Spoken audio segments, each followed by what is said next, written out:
BA part second Sanskrit.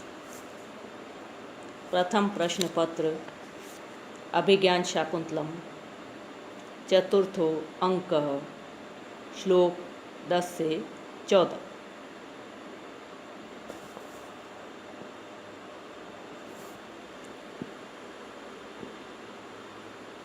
दसवां श्लोक है। अनुमत गमना शकुंतला तरुभि इयं वनवास बंधुभि परव्रत विरुतम कलम यथा प्रतिवचनीकृतम एबि ईदृशम्।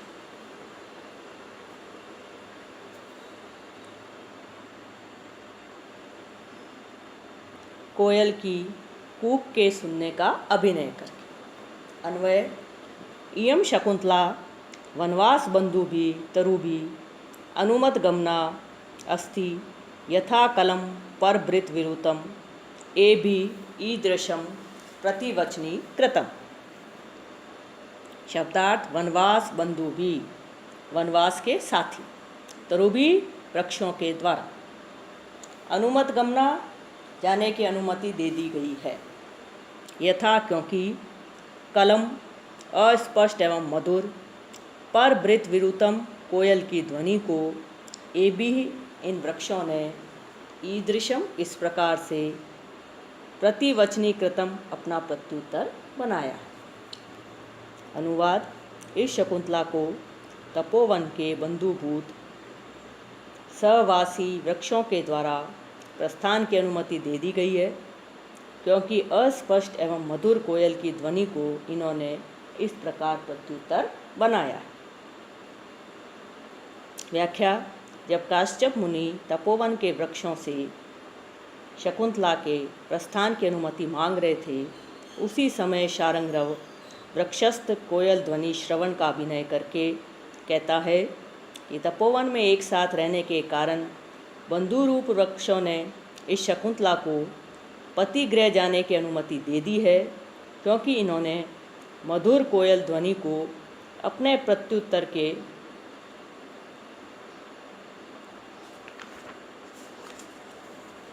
रूप में प्रस्तुत किया है।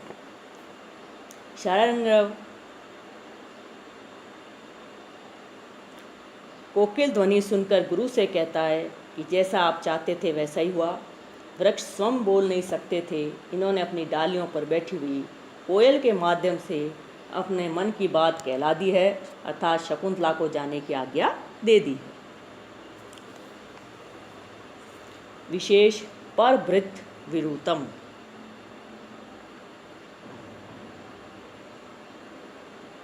परई अन्यई भृत पालिता परवृत। कोयल को परवृत इसलिए कहा जाता है कि वह स्वयं अपने बच्चों को नहीं पालती, अपितु वह कौवों के घोंसलों में उन्हें रखाती है। कौवी उनका पालन पोषण करती है और बड़े होने पर वह बच्चे उड़ जाते हैं। यहाँ पर यह उल्लेखनीय है कि यात्रा के समय कोकिल का कुंजन मांगलिक माना गया है। कोकिल ध्वनि से यहाँ शुभ शकुन की सूचना दी गई है। वामे मधुरवा पक्षी वृक्ष पल्लवितो अग्रतः अनुकूलो वहत वायु प्रयाणे शुभ संशीनः। प्रस्तुत पद्य में कोयल की ध्वनि में उत्तर देने का आरोप किया गया है, जो प्रकृत शकुंतला के जाने में उपयोगी है, अतः समान विभक्ति वाला होने से तुल्य अधिकरण वाला परिणाम अलंकार है। प्रस्तुत पद्य में कवि की कल्पना अति सार गर्भित है। वृक्षों का प्रतिनिधित्व कोयल द्वारा करवाया गया है, जो सटीक एवं सार गर्भित है। प्रस्तुत पद्य में अपर वक्त्र छंद है, जिसका लक्षण है अयुजी न न र ला गुरु समे तद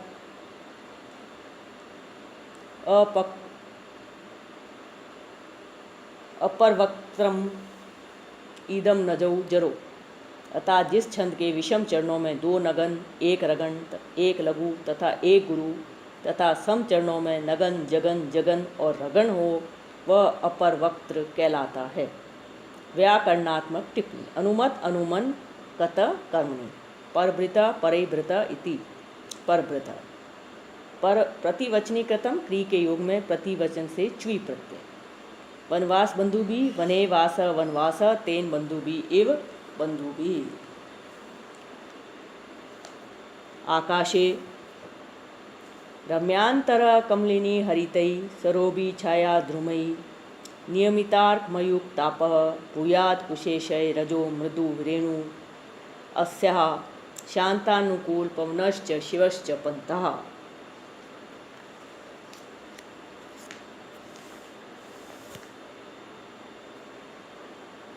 अन्वय कमलिनी हरितई सरोबी रम्यांतर छाया ध्रुमयी नियमितार्क मयूखतापः अस्याः पंथा कुशेशय रजो मृदु रेणु शांतानुकूल पवनः च शिवः च भूयात्। शब्दार्थ कमलिनी हरितई कमलिनियों द्वारा श्यामल वर्ण वाले, सरोबी सरोवरों से, रम्यांतर मनोहर मध्य भाग वाला, छाया ध्रुमयी छाया वाले वृक्षों से, नियमितार्क मयूख तापह रोक दिए गए सूर्य किरणों के ताप वाला, पंतः मार्ग, कुशेशय रजो मृदु रेणु कमल पराग के समान कोमल धूलि वाला, शांतानुकूलम पवनः शांत तथा सुखद वायु वाला, शिव मंगलमय भूयात होवे। अनुवाद कमलिनियों के द्वारा श्यामल वर्ण वाले सरोवरों से, जिसका मध्य भाग रमणीक हो गया है, तथा छाया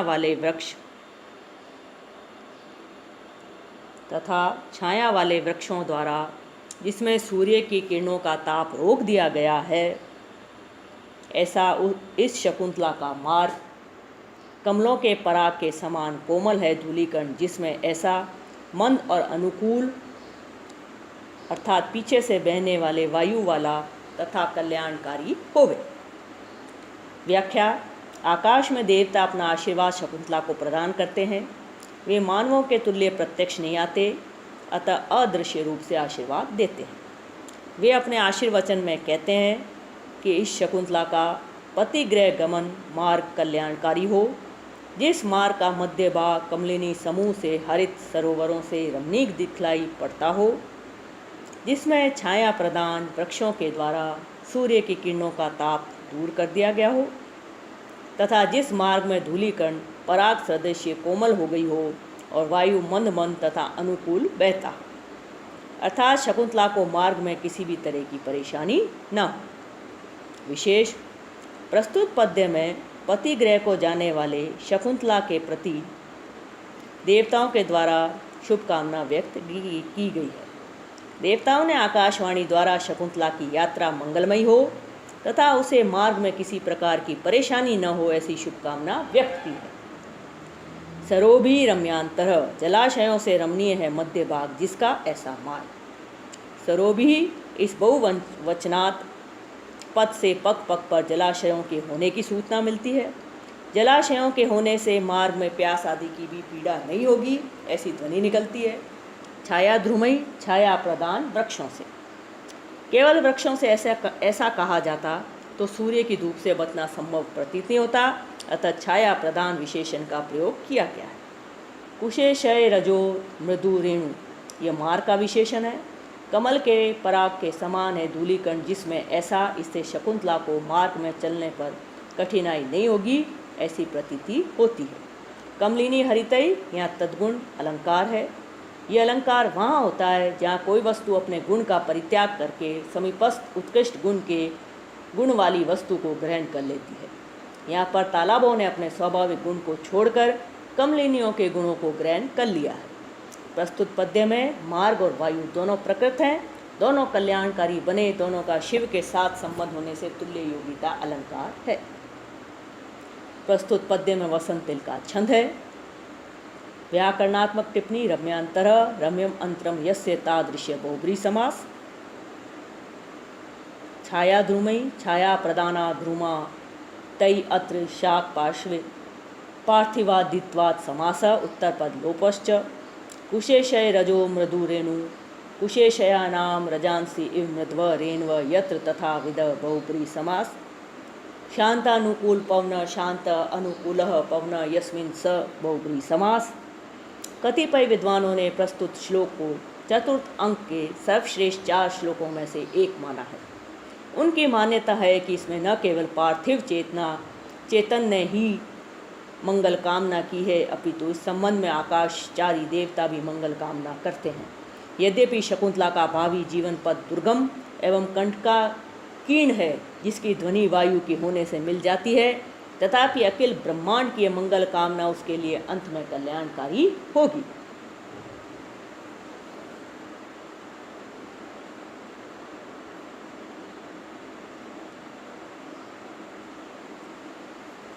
बारहवां श्लोक। उद्गलित दर्भ कमला मृग्य परित्यक्त नर्तना मयूरा अपसृत पांडुपत्रा मुंचन्ति अंश्रुनिव लता।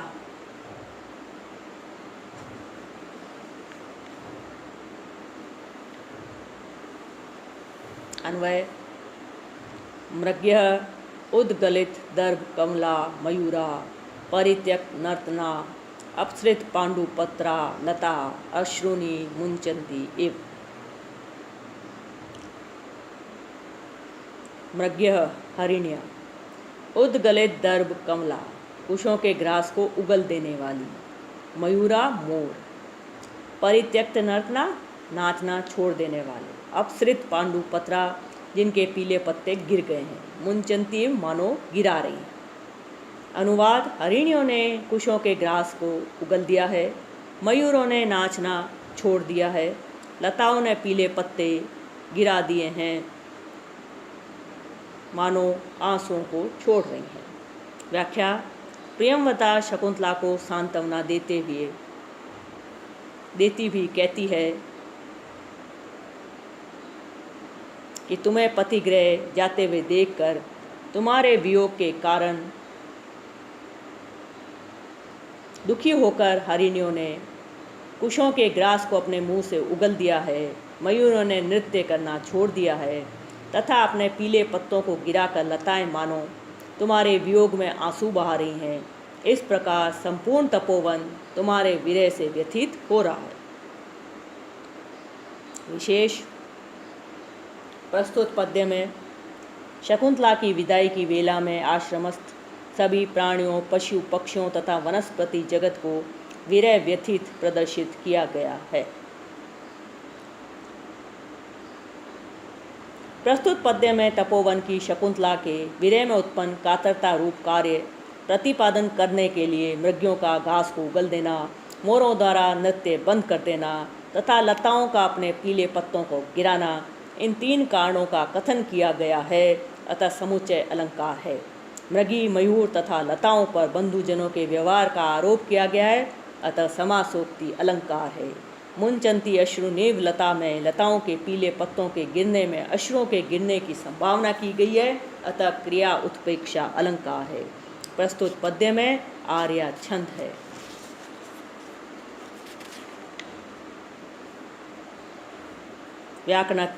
व्याकरणात्मक टिप्पणी। उद्गलित दर्भ कमला।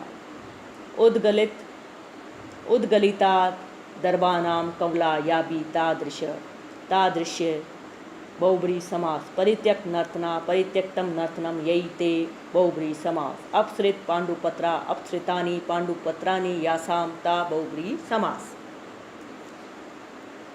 13वां पद्य। संकल्पितं प्रथमम् एव मया तवर्ते भर्तारम् आत्मसदृशं सुकृतै गता त्वं च्यूतेन संश्रितवती नवमालिका इयम् अस्याम् अहं त्वयि च सम्प्रति वीत चिन्तः।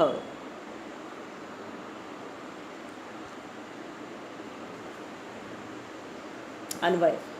मया तव अर्थे प्रथमम् एव संकल्पितम् आत्मसदृशं भर्तारं त्वं सुकृतै गता इयं नवमालिका च्यूतेन संश्रितवती सम्प्रति अहम् अस्यां त्वयि च वीत चिंत अस्मि। शब्दार्थ। मया मेरे द्वारा, तव अर्थे तुम्हारे लिए, प्रथमम एव पहले ही, संकल्पितम संकल्प किया गया था, संप्रति इस समय, अहम मैं, अस्याम इसके विषय में, त्वयि च और तुम्हारे विषय में, वीत चिंता रहित हो गया हूँ।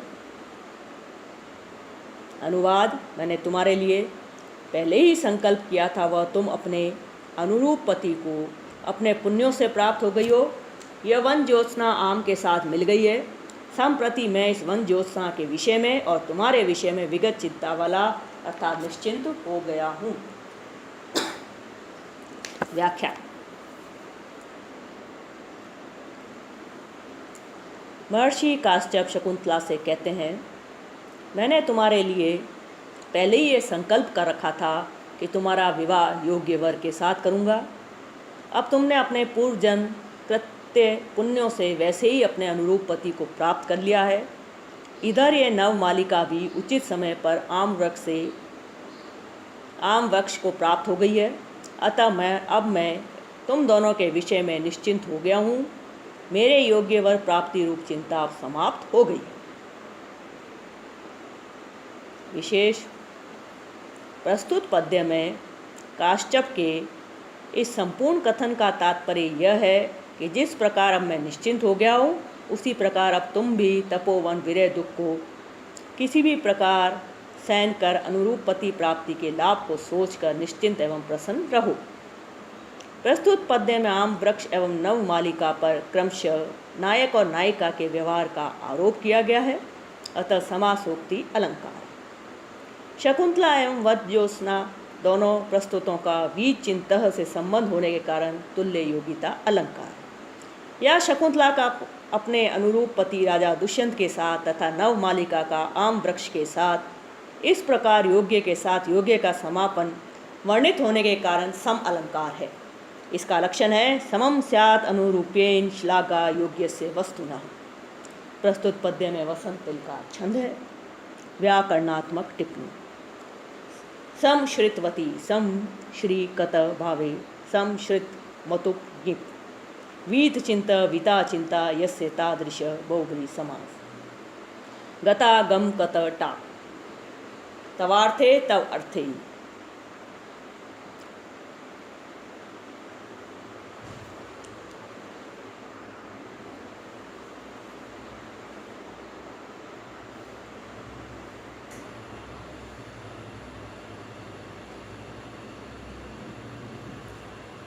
काश्यप वत्से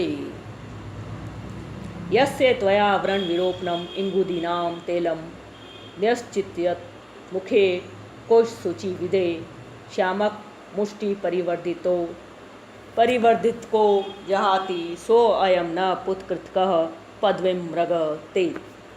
14वां श्लोक। अन्वय: यस्य कुश सूचि बद्धे मुखे त्वया व्रण विरोपणम इंगुदीनां तेलम निश्चित स अयम शामक मुष्टि परिवर्धित क पुत्रकृतकः मृग ते पदवीं न जहाति।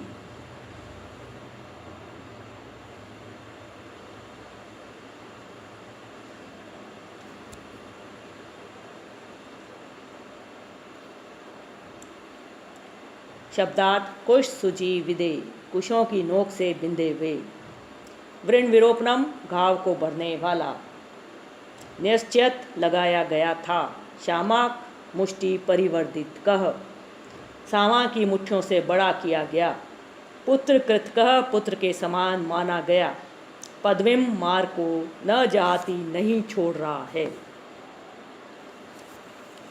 जिसके कुशों की नोक से बिंधे हुए मुख में तुम्हारे द्वारा घाव को भरने वाला इंगुदी का तेल लगाया गया था, वही यह सांवा की मुट्ठियों को खिलाकर बड़ा किया गया तथा पुत्र के तुल्य माना गया हरिण तुम्हारे मार को नहीं छोड़ रहा है।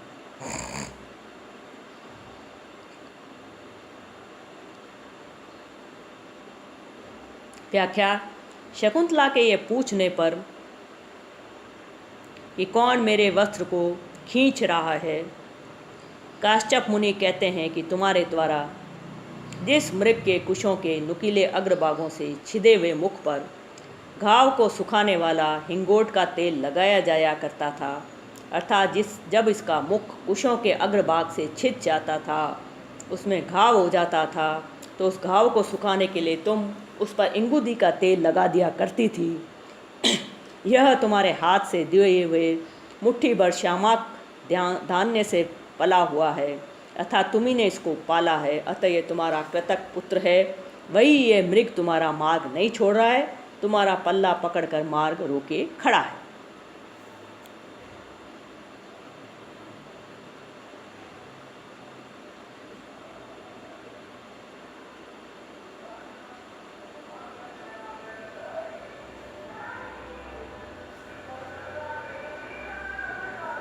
विशेष प्रस्तुत पद्य में एक और शकुंतला का आश्रम के जीवों के प्रति प्रेम व्यक्त हुआ है, तो दूसरी ओर वन्य जीवों का शकुंतला के प्रति स्नेह व्यक्त हुआ है। त्वया अत्यंत दयालु माता तुल्य तुम्हारे द्वारा। श्यामक, इसे बोलचाल की भाषा में सांवा कहते हैं। ये भदई फसल है, आज भी गांवों की गरीब जनता इसे खाती है। ये अत्यंत रूखा अनाज है। स्वयं इससे इस प्रकार की प्रतीति होती है, जन्म से लेकर बड़े होने तक तुमने ही इसका पालन पोषण किया था। प्रस्तुत पद्य में पुत्र तुल्य हरिण शकुंतला के मार्ग को नहीं छोड़ रहा है। इससे उसके मार्ग न छोड़ने के कारण श्लोक के प्रथम 3 चरणों में वर्णित किए गए हैं। अतः मार्ग न छोड़ने के प्रति प्रथम 3 चरणों में वर्णित वाक्यों के हेतुत्वेन उपन्यस्त होने के कारण काव्यलिंग अलंकार है। मृग स्वभाव का वर्णन होने से स्वभावोक्ति अलंकार है। प्रस्तुत पद्य में वसंत तिल का छंद है। व्याकरणात्मक टिप्पणी विरोपणम वी रू निच लुट करने रूह यो अन्य तरस्याम इति अनेन हस्य प विभक्ति कार्य विदे व्यद कत प्रत्यय संप्रसारणे कृते विभक्ति आदि कार्य। श्यामाक मुष्टि परिवर्धित श्यामा का नाम मुष्टि भी परिवर्धित कह कुश सूचि विदे कुशानाम सूचि भी विदे पुत्र कृतका पुत्र पुत्र कृतका पुत्र कृत